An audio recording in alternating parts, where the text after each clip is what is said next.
पाकिस्तान की बात हो ही रही है तो आपको यह भी बताऊं कि भारत ने पाकिस्तान के जिन आतंकी ठिकानों को फोड़ा, वहां हाफिज सईद मसूद अजहर ने नया टेरर कैंप खड़ा कर दिया है क्या? आतंकी अड्डों का रिनोवेशन, नए आतंकियों की भर्ती, मुनीर मसूद अजहर खुद मोदी के हाथों पिटने की तैयारी कर रहे हैं क्या? अब इसका चैप्टर। भारत ने ऑपरेशन सिंदूर में पाकिस्तान के अंदर 9 बड़े आतंकी ठिकाने तबाह किए थे, जिसमें लश्कर तैयबा का मुरीद के हेडक्वार्टर और जैश ए मोहम्मद का बहावलपुर का हेडक्वार्टर ब्रह्मोस मिसाइलों की वजह से खंडर बन गया था। इसके बाद से ही पाकिस्तान के पालतू आतंकवादियों का रोना पीटना मचा हुआ था। आए दिन पाकिस्तान में आतंकवादियों की शोक सभाएं चल रही थी, लेकिन अब लग रहा है कि पाकिस्तान के आतंकी अड्डों पर ऑपरेशन सिंदूर पार्ट 2 करने का वक्त आ चुका है, क्योंकि अब पाकिस्तान के असीम मुनीर ने हाफिज सईद और मसूद अजहर जैसे आतंकी आकाओं के साथ मिलकर आतंक के स्ट्रक्चर को खड़ा करना शुरू कर दिया। पाकिस्तान के मुरीद के में लश्कर तैयबा का हेडक्वार्टर दोबारा बनना शुरू हो गया है, कहा जा रहा है। पाकिस्तान के बहावलपुर में जैश ए मोहम्मद के हेडक्वार्टर में भी तेजी से काम चल रहा है। उधर जैश और लश्कर के आतंकी कमांडर पूरे पाकिस्तान में घूम घूम कर आतंकियों की भर्ती की रैली कर रहे हैं। और यह कोई चोरी छिपे नहीं हो रहा बॉस, असीम मुनीर की शय पर खुला खेल चल रहा है पाकिस्तान में। पाकिस्तान में आतंकवादी भारत के हमलों में तबाह आतंकी अड्डों के मलबे पर खड़े होकर वहां चल रहे पुनर्निर्माण कार्य की रिपोर्टिंग कर रहे हैं। कैसे मसूद अजहर और हाफिज सईद के नाम पर आतंकी अड्डों को बनाने के लिए चंदा इकट्ठा किया जा रहा है, कैसे आतंकवादी भर्ती रैलियों में पाकिस्तान के युवाओं का ब्रेन वॉश हो रहा है। क्या सब कुछ इस तरफ इशारा कर रहा है कि ऑपरेशन सिंदूर पार्ट 2 जल्द लॉन्च करना ही होगा?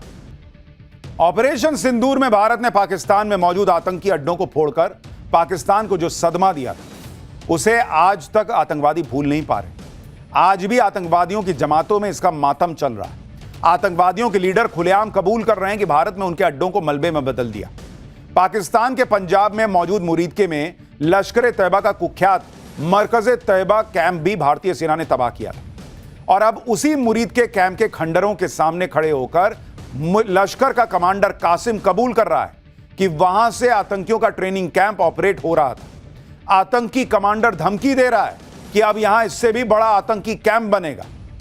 आप बाईं तरफ जो तस्वीर देख रहे थे, उसी को तबाह किया गया था। अब उस तबाही के मंजर पर खड़े होकर कहा जा रहा है कि यहां और आतंकी पैदा करेंगे। यानी वो खुद कह रहा है कि यहां से बड़े बड़े मुजाहिदीन निकले और अब उससे भी बड़ी मस्जिद बनाएंगे वहां पर।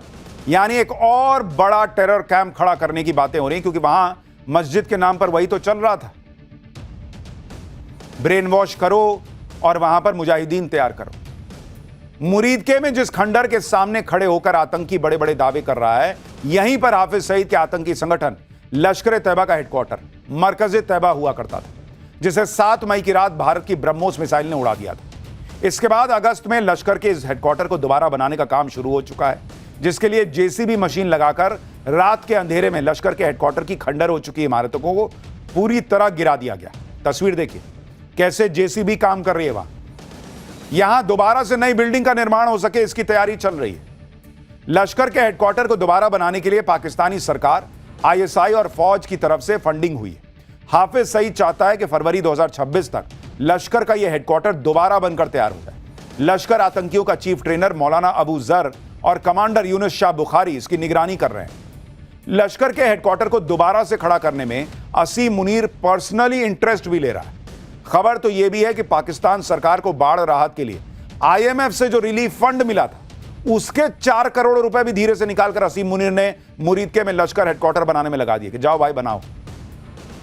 बाढ़ में पब्लिक मरती है तो मर जाए, ये लोग तो है ही वैसे मरने के लिए, लेकिन तुम लश्कर का कैंप बनाओ, वहां आतंकी ट्रेन करो ताकि हम भारत में कुछ कर सकें।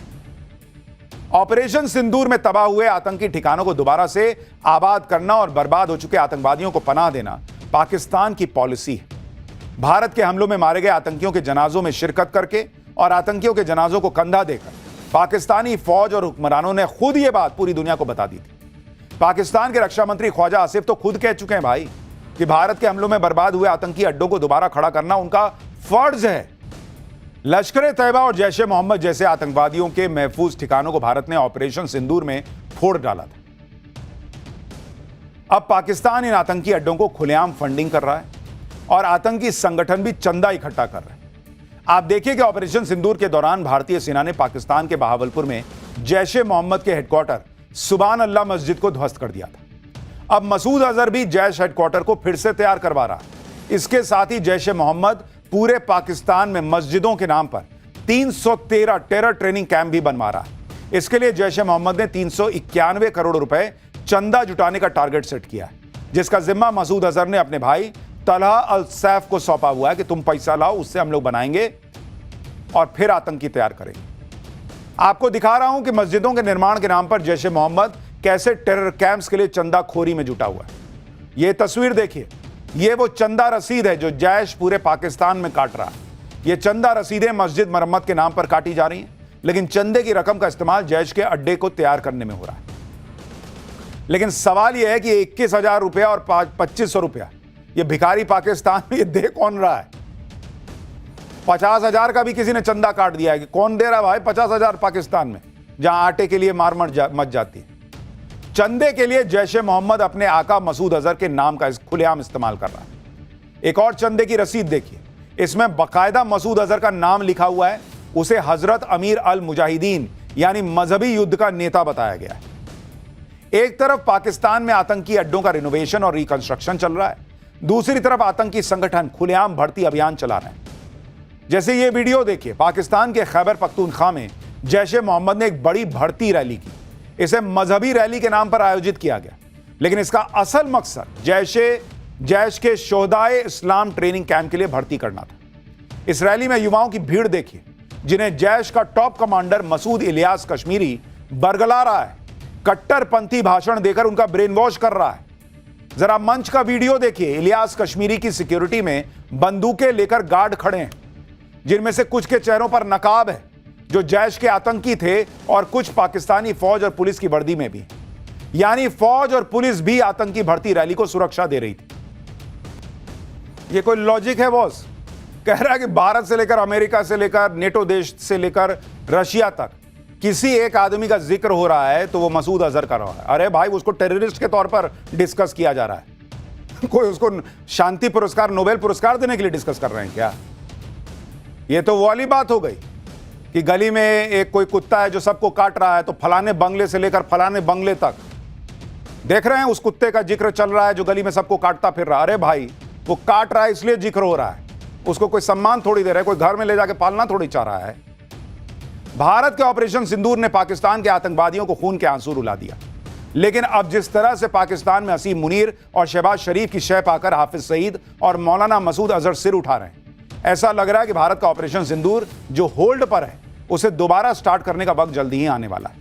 और अभी कल ही भारत के chief of defence staff general Anil Chauhan ने कहा है कि ऑपरेशन सिंदूर का पार्ट 2 पहले से कई गुना ज्यादा ताकतवर होगा। तो पाकिस्तान तो खुद अपनी कब्र खोद रहा है भाई। सुनिए सीडीएस ने क्या कहा था। There would be a number of lessons for the Army, Navy and Air Force, even space and cyber, in how we conducted operations, whether there is more coordination required, more coordination within that particular domain or inter-domain coordination. So there are hundreds of lessons which we all have taken into account and trying to put in place so that next time we do things, we'll do it much better than what we did this time.